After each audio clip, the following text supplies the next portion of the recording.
ایسے نہیں بنے گدڑیوں میں رہنے کے بعد انہوں نے کبھی ان کا 80 سال بھی اگر عمر ہوئی ہے تو ان کی ایک نماز بھی قضا نہیں ہوئی ہے. بولو سبحان اللہ. اور یہی پیغام کربلا سے امام عالی مقام نے دیا ہے. لوگوں کتنی پریشانی آ جائے, کتنی ہی دقت آ جائے, لیکن فرض نماز کو کبھی قضا مت کرنا ہے. یہ پیغام لے کر جاؤ اس اسٹیج سے, اس منبر سے, کہ اولیاء اللہ کی بارگاہ میں تو آئے ہو, یہ جو ان کی مزار پہ ہم آئے ہیں تو ان کا یہ چرچا کیوں ہے, ان کا یہ شہرہ کیوں ہے؟ اس لیے کہ انہوں نے کبھی بھی اللہ تعالیٰ اس کے رسول کی نافرمانی نہیں کی ہے.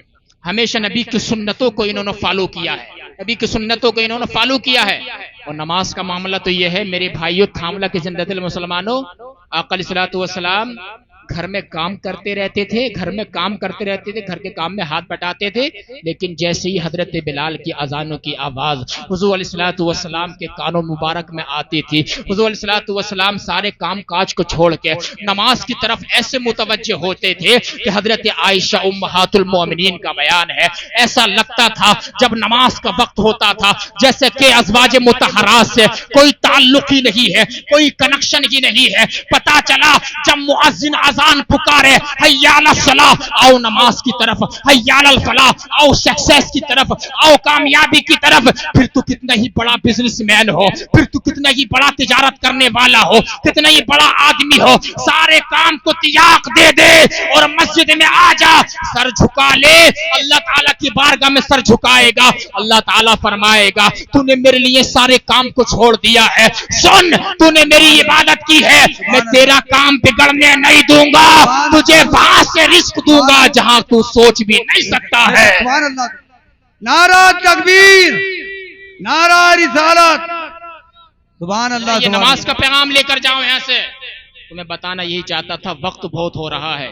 میری آخری بات سن لیجئے, پیر بھی ایسے پھر رہے ہیں حضرت جن کے ہاتھوں میں کئی کئی انگوٹھیاں پہنے ہوئے ہیں, بال جو ہے معاذ اللہ عورتوں سے مشابہت ہے, اور اپنے آپ کو پیر کہتے ہیں.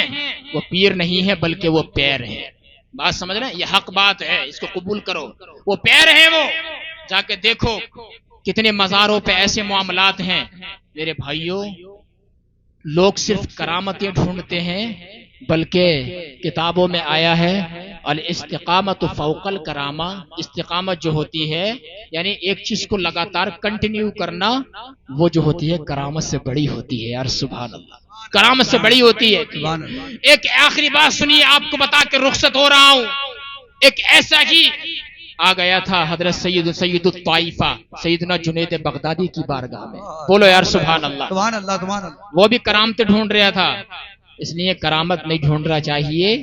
جو انسان نبی کریم صلی اللہ علیہ وسلم سے محبت کرتا ہو, فرائض کی پابندی کرنا ہو, اس شخص کے ہاتھ میں ہاتھ دے کے مرید اور بیعت ہو جانا چاہیے. سبحان اللہ. سیدنا جنید بغدادی کی بارگاہ میں وہ آیا, اور آنے کے بعد تو حضور مجھے مرید کر لیجئے. سیدنا جنید بغدادی کا پہلے یہ سن لو, ان کا زمانہ حضور غوث اعظم سے 200 سال پہلے کا زمانہ ہے. اللہ اکبر کبیرہ, بہت بڑے ولی ہے. اولیاء اللہ کی جماعت میں ان کا مقام امتیاز ہے, ان کا بہت بڑا مرتبہ ہے کہ حضور مرید ہونا چاہتا ہوں. آپ نے مرید کر لیا, لیکن کتابوں میں لکھا ہے کہ اس نے 12 سال حضرت کی خدمت کی, حضرت کے باغ کی خدمت کی. 12 مہینے خدمت کی.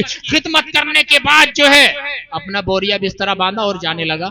حضرت نے کہا تو آیا کیوں تھا, جا کیوں رہا؟ حضرت مرید ہونے آیا تھا, مرید تو ہو گیا, اب جا رہا ہوں. کہ کیوں جا رہا؟